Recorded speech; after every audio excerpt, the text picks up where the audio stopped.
Hello বন্ধুরা, mafia এবং love story ভালোবাসার রোমান্টিক গল্প শুনতে ও পড়তে আমাদের স্টোরি অফিসিয়াল মায়ের আঁচল চ্যানেলটি সাবস্ক্রাইব করে বেল আইকনটি বাজিয়ে দিবেন।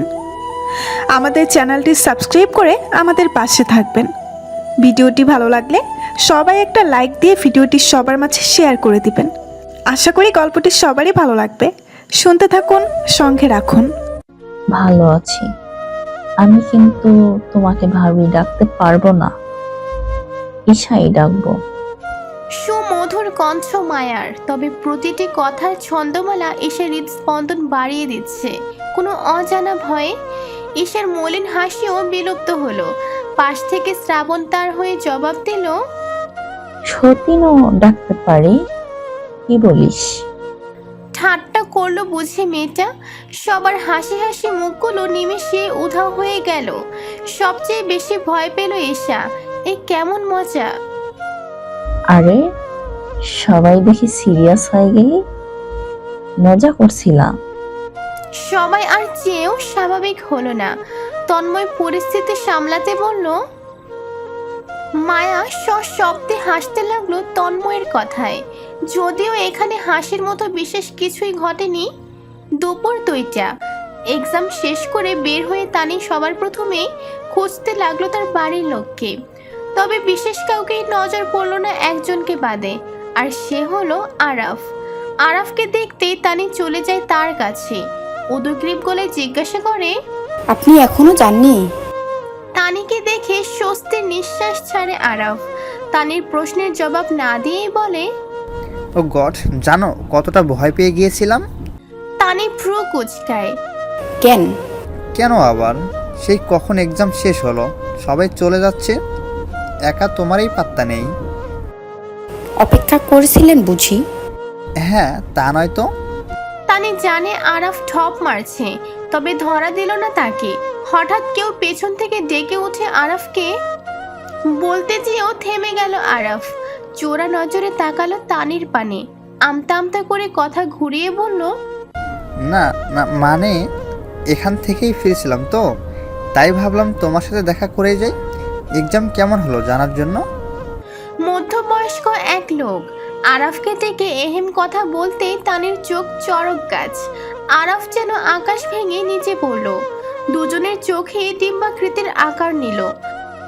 দুজন দুজনের দিকে তাকাতে লোকটা ওদের পাশ কাটিয়ে চলে যায়, সামনে আরাফের বয়সের একটা ছেলের সাথে কথা বলতে। তাতে ওদের আর বুঝতে অসুবিধা হয় না লোকটা আরাফকে নয়, ওই ছেলেটাকে কথা বলেছে। পরক্ষণেই দুজনে শব্দ করে হেসে ওঠে। আরেকটু হলে যে তানি আরাফের মাথা ফাটাতো। সামনের সিটের দরজাটা খুলে ঈশা বসতে নিলেই আকস্মাৎ বসে পড়ল মায়া। ঈশা চৌকিতে তাকালো, প্রথমে বোঝার চেষ্টা চালালো কি হলো। যখন ব্যাপারটা উপলব্ধি হলো তখন স্বাভাবিকভাবেই ভীষণ বিরক্ত হলো। মায়া ওর এই বিরক্তি প্রকাশের অপেক্ষা করছে হয়তো। তবে আশানুরূপ ঈশা কিছুই বলল না, তাই সে নিজে আগ বাড়িয়ে বলল, পেছনের সিটে বসতে আমার একটু অসুবিধা হয়, আশা করি কিছু মনে করনি। ঈশা স্বাভাবিক গলায় বলল, না আপু, কিছু মনে করিনি। বলেই দরজাটা লাগিয়ে দিয়ে পেছনের সিটে বসলো। মায়ার অদ্ভুত ওরে হাসি আর চোখে পড়ল না ঈশার। পেছনের সিটে আগে থেকেই তন্ময় বসেছিল। ঈশাকে বসতে দেখে শুকনো হেসে বলল, না না ভাইয়া, মাইন্ড করিনি। ঈশা ভাবান্তর দৃষ্টিতে তাকালো তন্ময়ের পানে। তন্ময় কিছু একটা ইঙ্গিত করেছে, তবে সেটা বুঝতে ঈশার বেশি বেগ পেতে হয়নি। আসার সময় তন্ময় গাড়ি চালিয়েছে, শ্রাবণ নয়। অর্থাৎ প্রত্যাশিত হলেও শ্রাবণ পাশের সিটে মায়ের জন্য বরাদ্দ ছিল না। গাড়ির দরজার কাছে টোকা পড়ল। তন্ময় পেছন মুড়ে তাকালে তার সাথে সাথে ঈশাও তাকায়। শ্রাবণ বাইরে দাঁড়িয়ে হাত নাড়ছে। তন্ময় তড়িঘড়ি করে দরজার গাড়িটা খুলে দিল। প্রশ্নবিদ্ধ মুখে শ্রাবণের পানে তাকালো। তন্ময় প্রফুল্ল হয়ে উঠল, চোখ ঝাপটে বলল, বলেই বেরিয়ে গেল। তন্ময় বের হতে শ্রাবণ বসে পড়ল ঈশার পাশ ঘেঁষে। ঠিক তখনই সামনে থেকে মায়ের গলাটা ভেসে এলো, আবার তন্ময়? No way. কেন আপু, ভাইয়া কি ভালো ড্রাইভার নয়? ওর সাথে রিস্ক মনে হয়। ঈশা বিরক্তির নিঃশ্বাস ছাড়ল। শ্রাবণ বিষয়টা লক্ষ্য করে মায়ের উদ্দেশ্যে বলল। মায়ের মুখটা নিভে গেল, বিরস গলায় বলল, গাড়ি চালানোর সাথে বউকে ছেড়ে থাকার কি সম্পর্ক? হাত দিয়ে মেপে দেখালো শ্রাবণ। মায়ের ভেতরটা ঝলসে গেল ঠিকই। ঈশা হাসলো মনে মনে। শ্রাবণ মায়াকে দেখিয়ে ঈশার কোমর জড়িয়ে কাছে টেনে আনলো, অতঃপর বাহু আঁকলে ঈশার চোখ স্থির করে বলল। ঈশার চোখে মুখে মুগ্ধতা খেলে গেল। মৃদু হেসে নির্দ্বিধায় নিঃসংকোচে লেপ্টে গেল শ্রাবণের বুকে। মায়া দেখলো, পড়লো, কয়লা হলো, তাতে ঈশার কিছুই যায় আসলো না। চোখ বন্ধ করতে ঈশার চোখের তারায় ধরা দেয় একটা ছোট্ট ঘটনা। ওদের রিসেপশনের দিনেও গুনে গুনে 3খানা চিঠি এসেছিল শ্রাবণের নামে। কুরিয়ার বয় দরজার সামনে এসে দাঁড়াতেই আরবের সাথে দেখা হলো। আরব লোকটাকে দেখে জিজ্ঞাসা করলো, প্রশ্ন করলে জবাব দেয় লোকটা। আরব ভাবুক গলায় জবাব দিল। লোকটার থেকে চিঠি নিয়ে আরব চলে যায় ভেতরে।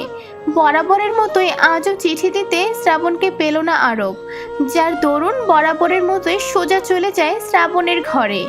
আলমারিটা খুলে চিঠি দুটো রেখে দেয় আগের জায়গায়।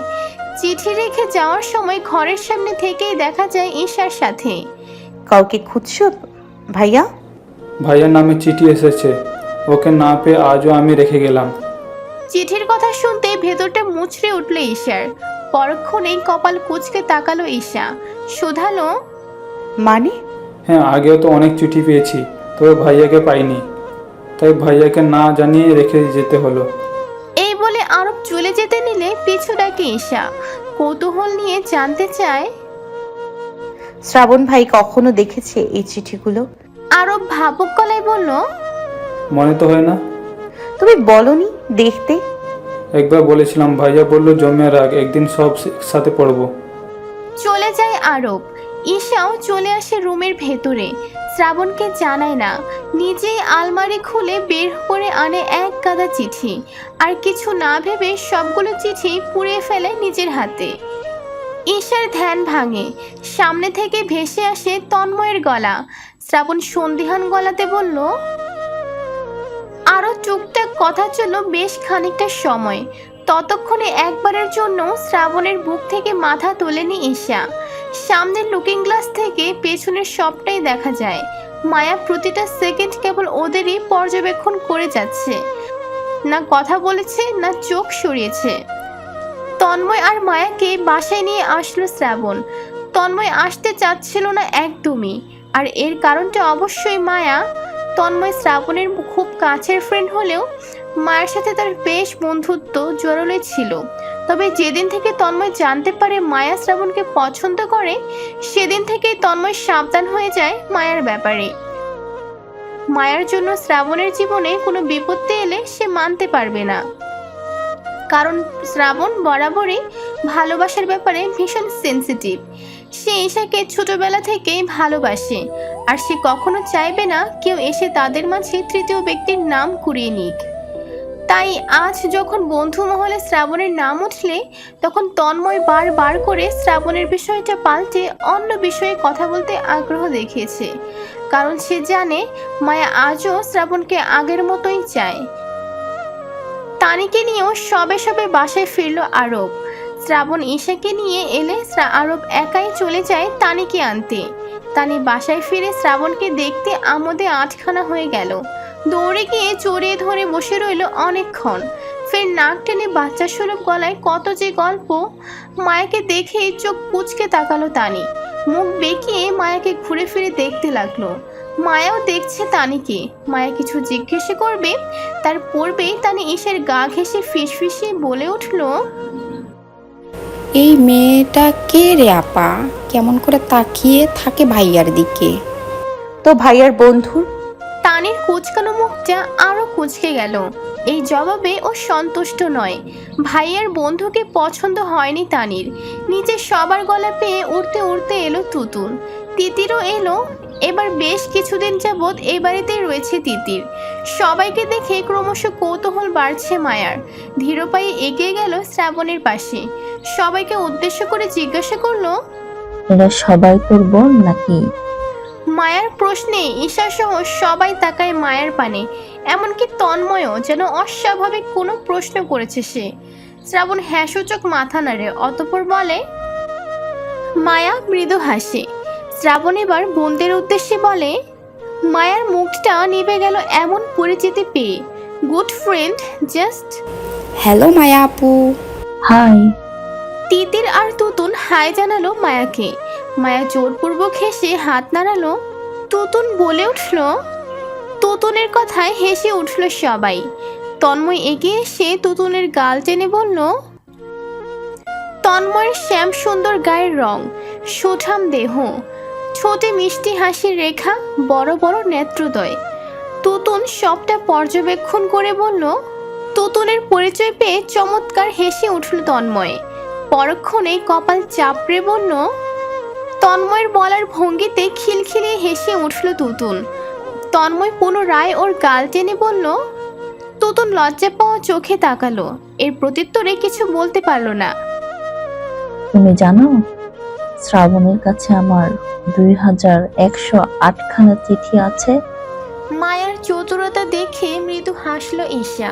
শ্রাবণ দুদিন পর বাড়ি ফেরাতে বাড়ির পরিবেশটা ঈদের চেয়ে কম কিছু নয়। ভাই বোনদের হুল্লোড়, বড়দের আনন্দ, সব মিলিয়ে 30টা রোজার পর ঈদের আনন্দটাই উপলব্ধি হচ্ছে ঈশার। তাই সেই আনন্দ আরও একটু প্রগাঢ় করতে ঈশা আজ প্রথমবারের মতো রান্নাঘরে ঢুকেছে। অবশ্য বিয়ের পর এই প্রথম। বিয়ের আগে টুকটাক অনেক রান্নাবান্নাই করেছে ঈশা। সন্ধ্যার নাস্তা বানাবে ও। মায়া অনেক ভালো রাঁধতে পারে, এই বলে সেও এলো ঈশাকে হেল্প করতে। তবে ঈশা প্রথমেই বুঝেছিল মায়া ওকে হেল্প করার জন্য আসছে না। মনে মনে অবশ্যই অন্য বদ চিন্তা আছে মায়ার। তোমার খারাপ লাগলো না শুনে? ঈশার হাসি মায়াকে আশাহত করলো। মায়ার উদ্দেশ্য সফল হলো না বুঝতে অবাক গলায় জিজ্ঞেস করলো কথাটা। ঈশা ময়দা মাখাচ্ছে।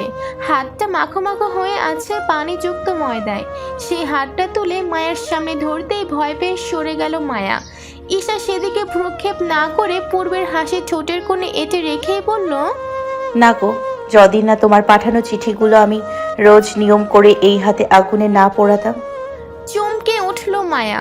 ক্ষোভ মিশ্রিত নয়নে তাকালো ঈশার পানে, যেন ঈশা মস্ত বড় পাপ করেছে আর এই পাপের কোনো ক্ষমা নেই। আমার পাঠানো চিঠিগুলো তুমি পুড়িয়ে ফেলেছ? হ্যাঁ, কেন? তুমি কি ভেবেছিলে তোমার পাঠানো চিঠিগুলো পড়ে আমি শ্রাবণকে ভুল বুঝে দূরে সরে যাব?